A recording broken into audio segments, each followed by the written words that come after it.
반갑습니다. 송재준입니다. 11월 달에 이재명에 대한 선고 두 개를 앞둔 상태에서 이재명 대표가 이번 주말 같은 경우도 굉장히 바삐 한 주를 보낼 걸로 예상이 되는데요.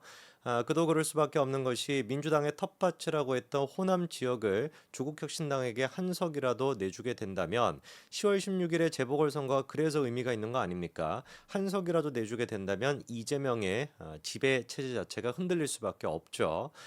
애써 이제 그 많은 친명 쪽에 있는 의원들은 무죄를 확신한다 이런 얘기를 하고 있지만 자세히 그 얘기를 들어본다면 우리가 속내도 알 수가 있습니다. 이미 뭐 정성호 의원 같은 경우는 지난번에 뭐라고 했습니까? 1심에 유죄가 나올 가능성도 있다.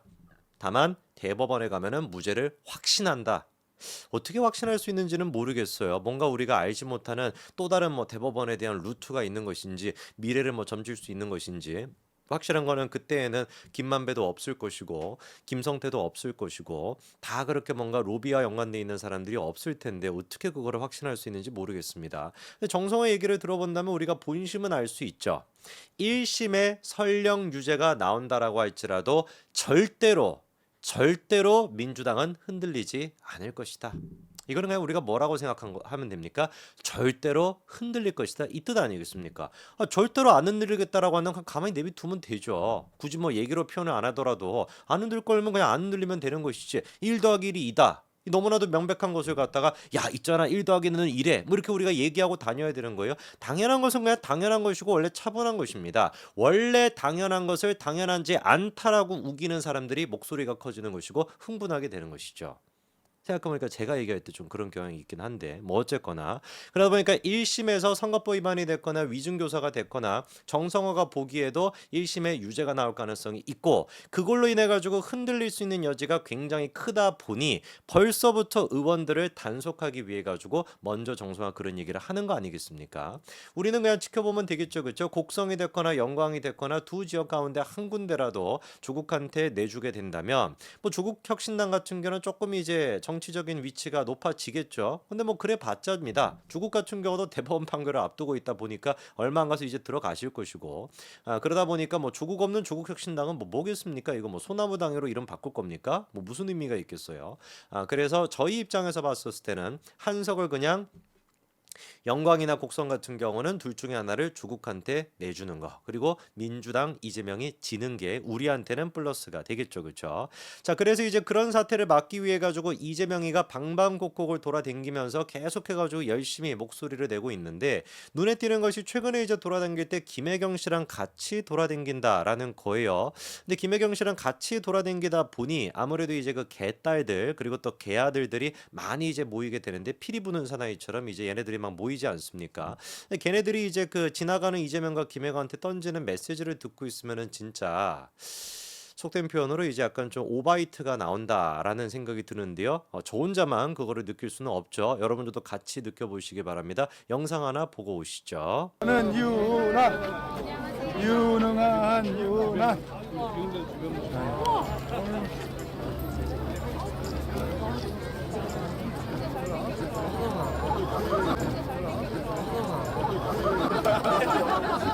들리게 얘기해주세요. 이거를 이제 그 영상을 뭐라고 한 단어로 표현할 수 있을지 모르겠습니다. 이재명이 지나가는데 정말 잘생겼어. 뭐 아까 뭐였습니까? 진짜 잘생겼어였네. 뭐 정말 잘생겼나? 뭐가 됐든지 간에. 뭐 이렇게 뭐 잘생겼어라고 하니까 김혜경이 빵 터졌죠. 그렇죠? 김혜경 그래도 뭐 양심이 있다라고 해야 되나? 이재명 얼굴을 누구보다도 오랫동안 유심히 지켜본 사람이 김혜경 씨일 텐데 그 김혜경 같은 경우도 이재명이 잘생겼다라는 얘기만큼은 저렇게 이제 헛웃음이 나올 수밖에 없나 봅니다. 근데 저 부부가 저렇게 이제 웃으면서 돌아다닐 수 있는 날도 멀지 않았습니다. 왜? 일단 김혜경에 대한 법인카드 이 문제가 아주 놀라운 이번에 사실 한 가지가 밝혀졌고 법인카드가 유죄가 나온다면 이재명 또한 세트로 유죄가 될 수밖에 없는 구조다 보니 이 부분이 지금 굉장히 심각하거든요. 여러분 기억나시겠지만 원래 김혜경의 그 법인카드 문제 같은 경우는 정치자금법 위반했다라는 거 10만 4천 원 그게 8월 달에 선고가 나왔어야 됩니다. 유죄냐 무죄냐 이 선고가 8월 달에 나왔어야 되는데 당시 이제 그 박 부장 판사가 직권으로 선고가 나오기 하루 전에 변론을 연장시켰어요. 이거는 사실 이례적인 수준을 넘어가지고 초이례적인 상황입니다. 왜냐하면 선고 전날이라고 한다면 선고문을 다 써놨을 거 아닙니까? 그렇죠. 뭐 당일날 아침에 무슨 뭐 새벽 기도하듯이 쓰는 게 아니잖아요. 전날에 이제 다 써놓거든요. 그럼 뭐 쓰다가 막 시간이 부족해가지고 아이고 이거 큰일 났네. 나 이거 내일 선고해야 되는데 이거 시간 부족하다. 변론 그냥 해버리자. 이거는 또 말이 안 되지 않습니까? 그러다 보니까 그때 도대체 무슨 이유 때문에 갑자기 박 부장 판사가 이거를 늦췄을까라고 하는 이제 그 염려가 있었는데 알고 봤더니만 그 이유가 뭐였습니까? 변론이 이제 그 길이 딱 되고 나니까 박 부장 판사가 얘기가 뭐였어요? 김혜경 씨 쪽에 있는 증인들의 증언의 신빙성을 믿을 수가 없다. 그리고 말을 하는 게 다르다. 그러다 보니까 내가 직접 검사가 돼가지고 내가 직접 수사를 하겠다. 그러니까 자료 제출 명령을 내렸단 말이에요. 은행들한테. 금융정보 제출을 명령했었던 게 바로 그 변론이었습니다. 왜 그러니까 박 부장 판사가 선고를 갖다가 늦췄던 거예요? 한만 생각해봐도 이 증인들의 얘기가 맞지가 않아. 그리고 검사가 증거랍시고 내놓은 것 같은 경우 이거를 가지고서는 이 김혜경한테 유죄를 때릴 수가 없어. 그러니 이제 판사가 이제 그 어떻게 합니까? 판사복 그냥 던져버리고 검사 옷을 입고서 야 안 되겠다 야 쳐 내가 그냥 수사할게. 그래서 은행들한테 이제 금융정보 제출 명령을 내렸던 거거든요. 그거 기억나실 겁니다. 그리고 그 결과가 이번에 공개가 됐는데 박 부장 판사가 의심했던 것처럼 개구라를 쳤다라는 게 드러났다라는 겁니다. 이게 무슨 소린지를 보니까 문제가 됐던 게 이제 그 김혜경 씨가 민주당 쪽의 배우자들과 같이 식사를 할 때 그 경기도 법인카드로 결제를 했다라는 거잖아요. 그때 이제 민주당 A 국회의원의 배우자이자 이 사건의 증인으로 출석했던 B 씨가 있는데 이 B 씨 같은 경우는 실제 그 식사 자리에 같이 동석을 했던 사람입니다. 근데 이 B 씨가 증언을 할 때 뭐라고 증언했었냐? 내가 현금으로 결제했소이다. 각자 현금으로 냈습니다. 이런 식으로 진술을 해왔단 말이에요.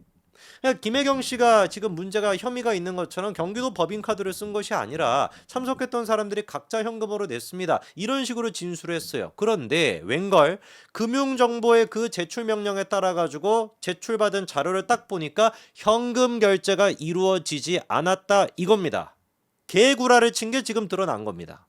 이것뿐만이 아닙니다. 두 번째 같은 경우는 또 같은 해 8월 18일 이때 같은 경우도 마찬가지로 배우자 모임 식사 자리가 있었는데 그때도 현금으로 각자 냈다라고 하는 취지로 얘기해봤는데 금융기관이 제출한 자료를 보니까 그날 또한 마찬가지로 현금으로 결제가 되지 않았다는 두 번이나 개구라를 친 겁니다. 이거 어떻게 해야 됩니까? 싹 다 그냥 위증죄로 그냥 집어넣어버려야지. 질문이 드는 게 그거죠. 아니 현금으로 결제했으면 기록이 안 났는데 그거 어떻게 확인이 가능하냐라고 하는 문제가 있습니다. 자 그러면 그 이유가 이거 어떻게 알았는지를 보니까 지금 이제 식사를 했던 날짜가 2021년도 7월 20일이에요. 그러면 7월 20일 그 식당을 갔다라는 게 확인이 되니까 그 식당의 포스기 결제 내역을 갖다가 다 받아온 겁니다. 금융정보기관이 그거를 제출을 한 거예요. 자 그러면 그거를 이제 그 판사님이 하는 얘기가 뭐냐? 상당히 자세히 회신이 됐다. 룸 13번에서 9만 원 정도가 결제가 됐는데 현금 결제가 됐다고 회신되지는 않았다. 이렇게 확인이 되는 거예요. 만약에 이게 카드로 결제가 됐다라고 한다면은 그러니까 13번에서 뭐를 먹었는지가 일단 확인이 되지 않습니까? 식당도 그거를 확인을 하잖아요. 포스기에다가 주문 내역이 다 찍혀 있고 그리고 실제로 얼마가 결제가 됐는지 찍혀 있지 않습니까? 카드로 만약에 실제로 처먹은 금액이 13만 원이야. 근데 카드로 결제한 금액이 만 원밖에 안 돼. 빵원이야. 그러면 진짜로 현금으로 결제 본나 라고 생각할 수가 있지만 당시 포스기에 찍혀 있는 게 13만 원이고 실제 결제가 됐던 카드 결제 금액도 13만 원이라고 한다면 이거는 그냥 빼도 박도 못하고 뭐겠습니까? 현금 결제를 안 했다라는 증거가 되는 거 아니겠습니까? 명백한 거겠죠. 무슨 말인지 이해가 되시죠? 자, 이런 지금 명백한 거짓 앞에서 김혜경 씨 측의 변호인이 뭐라고 해명을 하는지를 들어보니까 이 자료만으로는 현금 결제 여부를 확인할 수가 없습니다. 현금 결제를 했음에도 불구하고 현금 영수증을 발행하지 않은 경우는 공식적인 자료 제출에 노출되지 않은 경우가 얼마든지 있지 않습니까? 이랬더니 검찰이 그 얘기를 듣고 야! 개 같은 소리 하지 마라. 변호인 지금 주장에 따르면은 식당에서 의도적으로 매출을 누락시켰다라는 뜻이 되는 것인데 그게 말이 되냐? 이 지금 무슨 말이냐면은요. 예를 들어서 제가 지금 식당 주인이에요. 1번 테이블에 주문이 들어와요. 그럼 어떻게 합니까? 그 이제 그 기계에다가 주문 내역을 찍지 않습니까? 잠깐 이제만 하니까 찢다라고 했는데 그냥 이게 주문 내역을 이렇게 누를 거 아니면 예를 들어서 모둠에 시켰다, 새우튀김 시켰다, 뭐 시켰다, 우동 시켰다 이런 식으로 일단 찍어 놓죠. 그리고 난 다음에 결제할 때 그거를 바탕으로 이제 카드 결제를 하는 거 아닙니까? 변호인이 지금 얘기하는 건 무슨 말이냐면은 김혜경 씨 테이블에서 주문했어요. 모둠회 주문하고 새우튀김 주문하고 우동 주문하고 소바 주문하고 뭐 먹고 싶은 것도 얘기해 보세요. 뭐 다 주문했다고 치자고요. 그거를 의도적으로 그거를 기입을 안 했다는 뜻이에요. 5개를 주문했는데 포스기에다가 하나만 찍었다라는 소리잖아요. 이런 말 같지도 않은 소리가 어디 있겠냐. 미쳤냐고 그렇게 하겠냐고요. 그러니까 명명백백하게 포스기에 5개가 찍혀 있는데 실제 카드 결제 금액도 5개 금액에 딱 맞게 나왔으면 이건 뭐다. 빼도 박도 못하고 그냥 현금 결제를 했다. 현금 결제를 안 했다는 뜻이 되는 것이고 그게 지금 2건이나 확인이 된 겁니다. 야, 그러니까 이게 그 판사님이 대단하신 분이에요. 저는 검찰은 오히려 뭐 하고 있었나 싶습니다. 이런 식으로 좀 준비를 했어야지 검찰이. 이번에 박 부장 판사가 한 번 더 미룬다라고 해요. 왜? 아직까지도 의심이 되는 한 가지가 더 있다 그래가지고 한 번 더 미루고 변론하겠다라고 하는데 지금 막 판사님이 지금 막 완전히 그냥 신나셨습니다. 자기가 지금 막 검사가 돼가지고 막 모든 것들을 지금 수사하고 있는데 판사님이 수사하시는 게 더 나은 것 같습니다. 검사분들은 뭐 열심히 하셨겠지만 이런 부분에서는 좀 반성할 필요가 있어 보이네요.